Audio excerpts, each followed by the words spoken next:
All right, so ever try ordering a naranja in Puerto Rico? You mean like asking for an orange? Yeah, exactly. But get this, use the word naranja and you might get some seriously confused looks. Turns out, in Puerto Rican slang, they call it a china. You're kidding. See, that's what I love about languages, those little quirks. It's like a secret code everyone's in on except you.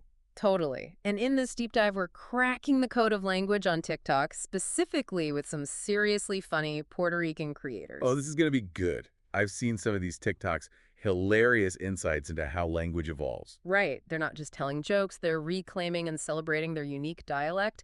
And get this, we've got this awesome academic paper as our guide, Ponlo to Junto, Humor and Language Among Puerto Rican TikTok Content. Ponlo. Love it.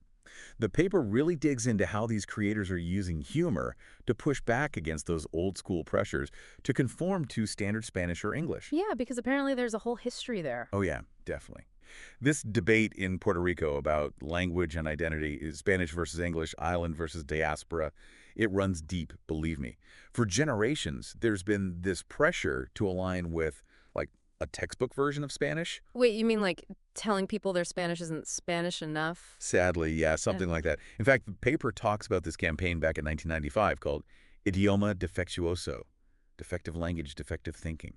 They had these public service announcements pushing for correct Spanish. Can you imagine? Wow, that's intense. Talk about stifling creativity. But these TikTokers, they're flipping the script, right?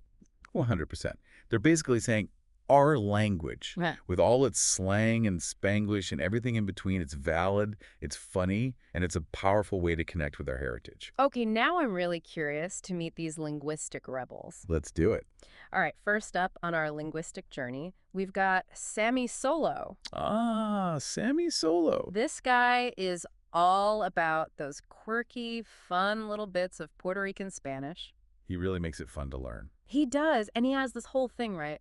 Ahora ponlo to junto. Basically meaning, Now put it all together, which is basically what he does with language. He takes these everyday words, like from your Spanish textbook, right, and shows you how, with a little Boricua magic, they a transform. little sprinkle of that island flavor. Exactly, and it's like, bam, your mind is blown. Like that China thing we talked about. Right. Who'd have thought you go asking for a naranja and end up with a whole different word? It's amazing how language can do that. It really is, and he doesn't stop there. Oh, no. We're talking Estados Unidos becoming Oh, let me guess. a la fuera out there. Of course. It's just like, It makes it feel like a whole different world. right, like this mysterious far-off land. It really plays with your perceptions. Oh, and this is my favorite Sammy Soloism. You ready for it? Hit me. Maestro. Okay, so teacher, English becomes I love that. Mistel. It's like a whole blend of sounds. right. It's Spanish, it's English, it's Uniquely Puerto Rican. exactly. And, the best part is he's not saying like this is the right way to speak or anything. It's more like just embracing how language can be fun and playful. It's refreshing. He's celebrating those little variations that make language so interesting. And, thinking about it, that's super important for people who maybe grew up speaking this way. Absolutely, especially for diasporic communities. Right. Like maybe you're in between cultures. Maybe you feel pressure to fit in linguistically. Sammy Solo saying, you don't have to choose.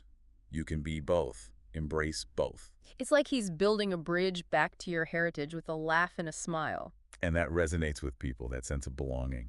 Okay, so we've got Sammy Solo breaking down words, showing us their hidden depths. But what happens when you try to translate those hyper-specific Puerto Rican expressions? The ones that are practically untranslatable. I'm intrigued. That's where Carlos Calderon comes in, the master of taking those fiery Puerto Rican phrases. You mean like the ones that would make your abuela gasp? Oh, yeah, those ones. And he translates them, but like literally. Oh, yes. It's hilarious and oddly wholesome at the same time. Okay, you have to give me an example. All right, so picture this. Someone cuts you off in traffic, right? And that Boricua temper flares up, maybe a little, ¿Qué carajo tú miras, vele bicho? Slips out. Already scared to ask for a translation. Rightfully so.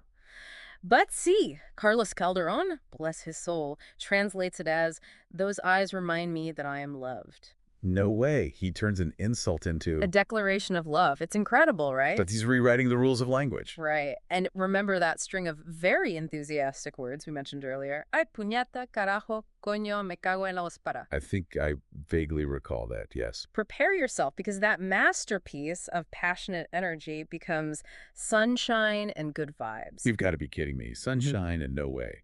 I'm telling you, the man's a genius. It makes you realize, though, some things just don't translate, do they? They really don't. You need that cultural context, that shared understanding. That's what makes these TikTokers, Sammy Solo, Carlos Calderon, so fascinating. They're not just translating words, they're bridging cultures.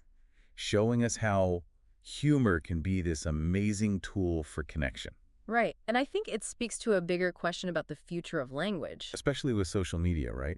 Like, TikTok is giving a platform to all these different voices, these unique ways of playing with language. It makes you wonder, are we headed towards a more playful, more accepting way of communicating? Or will everything eventually just, I don't know, blend together, lose that unique flavor? It's something to think about for sure. Definitely gives you a whole new perspective on those For You pages, huh? It really does. Well, on that note, we'll leave you to ponder the mysteries of language and the internet. Thanks for joining us on this deep dive.